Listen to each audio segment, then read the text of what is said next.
परियों की कहानी हम सबने सुनी है, लेकिन 50 के दशक की एक एक्ट्रेस ऐसी भी थी जिसने इन कहानियों को जिया था। उनके लिए घोड़े पर सवार होकर एक राजा आया और उनका हाथ थाम लिया, इसके बावजूद कि वो एक बच्चे की माँ और तलाकशुदा महिला थी। ये कहानी है एक्ट्रेस जुबैदा बेगम की। बचपन से पिता के थोपे हुए फैसलों ने उन्हें आज़ादी से जीने नहीं दिया। हीरोइन बनी तो जबरदस्ती शादी करवा दी गई। एक बच्चा गोद में ही था कि पिता ने जबरदस्ती तलाक भी करवा दिया। मजबूरी में जब महफिलों में गाने लगी तब जुबैदा पर जोधपुर के महाराजा हनवंत सिंह की नज़र पड़ी और उनकी जिंदगी बदल गई। महाराजा ने जुबैदा के लिए अपना शाही उम्मीद पैलेस छोड़ दिया और उन्हें जोधपुर में छोटी रानी का दर्जा दिलाया। लेकिन कुछ समय बाद ही दोनों की एक प्लेन क्रैश में रहस्यमयी हालात में मौत हो गई। शाही परिवार बिखर गया और इसका इल्जाम लगा जुबैदा पर। कुछ सालों बाद जुबैदा के बेटे का सिर कलम कर उसकी लाश सड़क पर फेंक दी गई, वो भी लावारिस। जुबैदा की मौत के 71 सालों बाद भी उनका जिक्र जोधपुर में आम है। स्थानीय लोगों के अनुसार जुबैदा की आत्मा आज भी उम्मेद भवन पैलेस के आसपास भटकती रहती है। फिल्म स्टूडियो के मालिक थे पिता। जुबैदा का जन्म 1926 में बॉम्बे के बोहरा शिया मुस्लिम परिवार के एक रईस स्टूडियो मालिक श्री कासिम भाई मेहता के घर हुआ था। उनकी मां फयाजी बाई सिंगर थीं। वो अपने माँ बाप की इकलौती संतान थीं। पिता का हिंदी सिनेमा में इतना नाम और रुतबा था कि फिल्म इंडस्ट्री की कई हस्तियों का उनके घर आना जाना लगा रहता था। उस जमाने की एक मशहूर अदाकारा से भी पिता के संबंध थे। इन तमाम बड़ी हस्तियों को देखकर जुबैदा के मन में भी एक्ट्रेस बनने का सपना पनपने लगा। कासिम भाई के स्टूडियो में आए दिन कई बड़ी फिल्मों की शूटिंग हुआ करती थी। चुलबुली जुबैदा भी स्कूल से फारिग होकर अक्सर स्टूडियो में वक्त बिताया करती थी। वहां वो डांस मास्टर से डांस सीखती और खुद अभिनय करने की कोशिश किया करती थी। जब दिन ढलता था तो पिता स्टूडियो के बाहर से ही हॉर्न बजाते थे और जुबैदा घर को निकल जाया करते थे। जिस एक्ट्रेस से जुबैदा के पिता का रिश्ता था वो बेहद ग्लैमरस, बेबाक और ऊंचे ख्यालों की हुआ करती थी। जुबैदा उन्हें आंटी बुलाया करती थी। आंटी को देखते हुए जुबैदा ने हीरोइन बनने का पक्का मन बना लिया। एक दिन शूटिंग देखने पहुंची जुबैदा से एक डायरेक्टर ने फिल्म में हीरोइन बनने को कहा और वो झट से मान गई। पिता बेहद सख्त मिजाज के थे तो जुबैदा ने उनसे इजाजत लेने के बजाय सीधे फिल्म की शूटिंग शुरू कर दी। आंटी भी जुबैदा के साथ और शूटिंग में पहुंची थी। जुबैदा ने शूटिंग शुरू ही की थी कि पिता को भनक लग गई। बेटी को स्टूडियो में नाच गाना करते देख पिता पिस्तौल लेकर पहुंच गए और शूटिंग रुकवा दी। फिल्म पूरी नहीं हो सकी। वो फिल्म बनी तो सही, लेकिन कासिम भाई के दबाव और दहशत में उसे कभी रिलीज नहीं किया गया। पिता ने जुबैदा और उसकी हीरोइन बनने की जिद पर काबू पाने के लिए उनकी शादी अपने पुराने दोस्त के बेटे से तय कर दी। जुबैदा ने शादी करने से इनकार कर दिया तो उनकी जबरदस्ती शादी करवाई गई।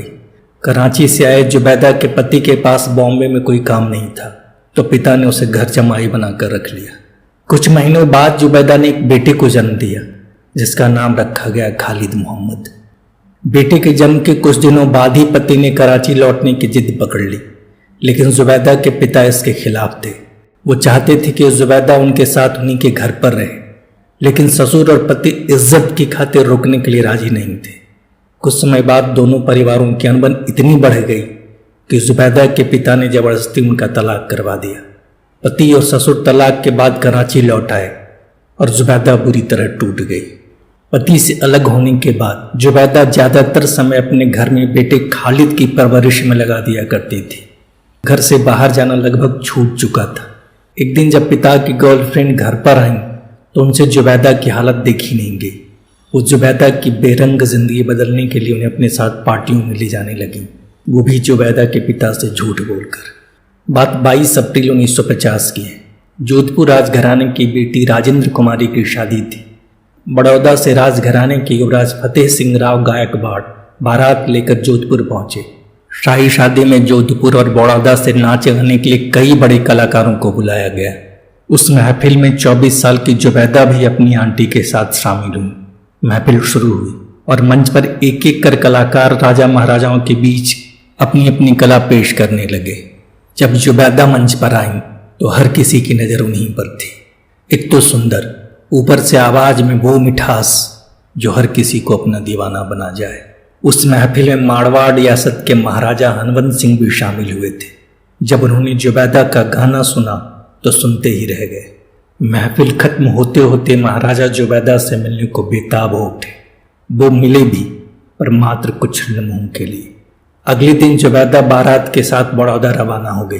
वो रवाना हुई जरूर, पर तबीयत नासाज होने पर अगले स्टेशन में ट्रेन से उतर गईं। उन्हें शाही मेहमान की तरह जोधपुर वापस बुला लिया गया। वापस लौटकर जुबैदा महाराजा के विश्वास पात्र भारतेंद्र सिंह के बंगले में मेहमान बनकर रुकी। जुबैदा की मौजूदगी में भारतेंद्र सिंह ने शाम को बंगले में ही एक महफिल रखी, जिसमें महाराजा हनवंत सिंह भी मेहमान बनकर पहुंचे। कहते हैं महफिल खत्म होते ही महाराजा अपने महल लौटने को हुए। उनके महफिल छोड़ने से पहले ही जुबैदा ने हिम्मत की और कहा, कल आप जरूर आइएगा, आपको कुछ खास सुनाना है। महाराजा हनवंत सिंह ने कहा, खास? मुझे तो आज और आज से पहले आपने जो भी सुनाया वो खास ही लगा। जुबैदा ने शर्माते हुए कहा, यह आपकी मेहरबानी है।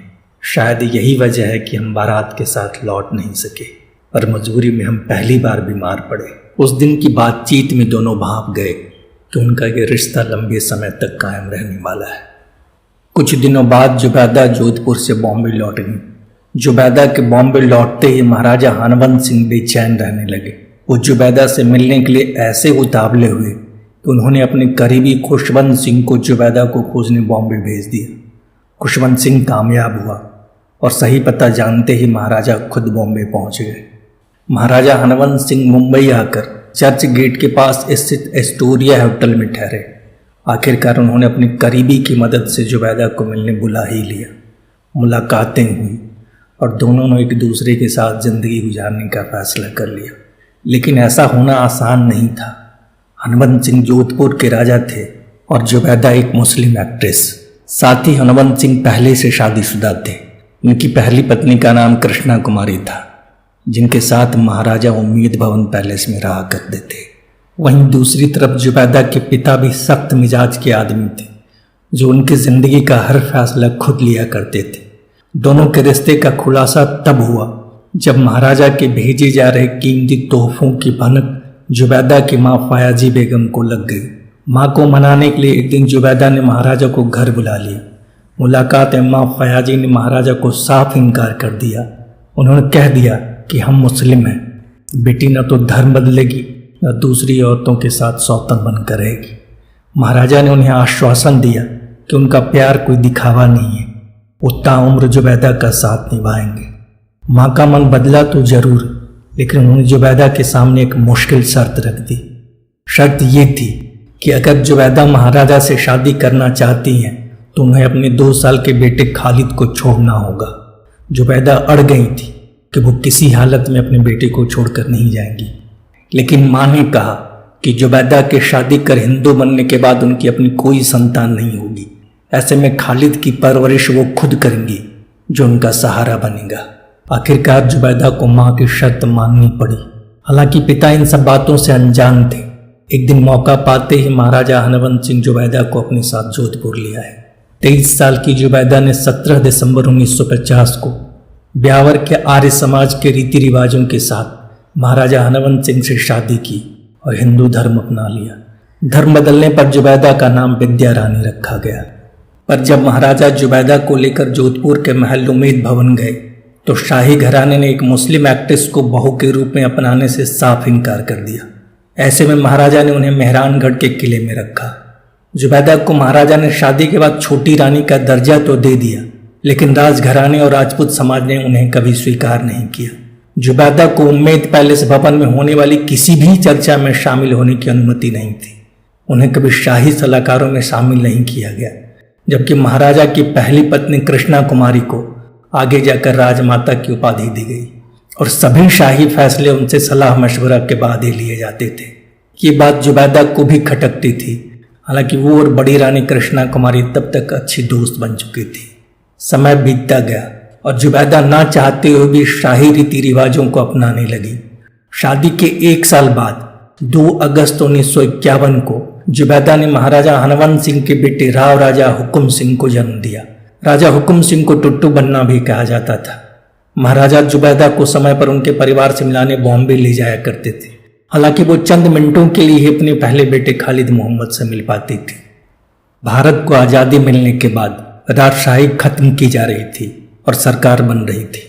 1949 में राजस्थान राज्य बना और वहां के मुख्यमंत्री कांग्रेस के जय नारायण व्यास चुने गए। जोधपुर में अपनी पकड़ बनाए रखने के लिए 1952 में महाराजा हनवंत सिंह ने अखिल भारतीय राम राज्य परिषद पार्टी बनाई और खुद चुनाव में उतरे। उन्होंने लोकसभा और विधानसभा चुनाव में पूरे मारवाड़ से अपने प्रत्याशी खड़े किए और लगभग सभी सीटों पर कांग्रेस के खिलाफ जीत हासिल की। हनवंत सिंह खुद सरदारपुरा की विधानसभा सीट के तत्कालीन मुख्यमंत्री जय नारायण के सामने खड़े हुए और जीत हासिल किया। चुनाव जीतने के लिए महाराजा हनवंत सिंह ज्यादातर समय अपनी पहली पत्नी महारानी कृष्णा कुमारी के साथ चुनाव प्रचार प्रसार करते हुए बिताते थे। ऐसे में जुबैदा और उनके बीच दूरियां बढ़ने लगी। जुबैदा को चुनावी मामलों से दूर रखा जाता था क्योंकि मुस्लिम जुबैदा के चलते उनके राजपूताना वोट कम हो सकते थे। इन सब दायरों ने जुबैदा को अकेलेपन में ढकेल दिया। वो 26 जनवरी 1952 का दिन था। चुनाव के नतीजे आने में बस कुछ ही दिन बचे थे। महाराजा हनवंत सिंह बड़ी महारानी कृष्णा के साथ थोड़ी जल्दी में एक शहर के लिए रवाना होने वाले थे कि जुबैदा ने खुद साथ जाने की जिद पकड़ ली। महाराजा हनवंत सिंह समझाते रहे कि उनका साथ जाना ठीक नहीं होगा, लेकिन जुबैदा नहीं मानी और एयरक्राफ्ट की सीट पर जाकर बैठ गए। उस एयरक्राफ्ट में सिर्फ 2 ही सीट थी। ऐसे में कृष्णा कुमारी को जोधपुर में ही रुकना पड़ा। पर उड़ान भरने के कुछ समय बाद ही सुमेरपुर के पास प्लेन क्रैश हो गया, जिसमें 26 साल की जुबैदा और 28 साल के महाराजा हनवंत सिंह की मौत हो गई। कई लोगों ने महाराजा की मौत के लिए जुबैदा की जिद को जिम्मेदार ठहराया। वहीं कुछ लोगों का कहना था कि महाराजा महज 4 घंटे की नींद लेकर प्लेन उड़ा रहे थे, जिससे यह हादसा हुआ। कुछ लोगों ने यह भी कहा कि इसके पीछे एक गहरी साजिश थी। जुबैदा की मौत के समय उनका बेटा टुट्टू बन्ना महज 4 महीने का था, जिसकी परवरिश राजमाता कृष्णा कुमारी ने की। टुट्टू बन्ना की शादी अलवर के राव राजा दलजीत सिंह की बेटी राव रानी राजेश्वरी कुमारी राठौर से हुई। उनका एक बेटा परीक्षित और एक बेटी जयनंदिनी हुई। 17 अप्रैल 1981 को टुट्टू बन्ना के सिर कटी लाश जोधपुर की सड़क पर मिला, वो भी लावारिस। उन्हें उन्हीं की तलवार से मारा गया था और शरीर पर 20 गहरे जख्म थे।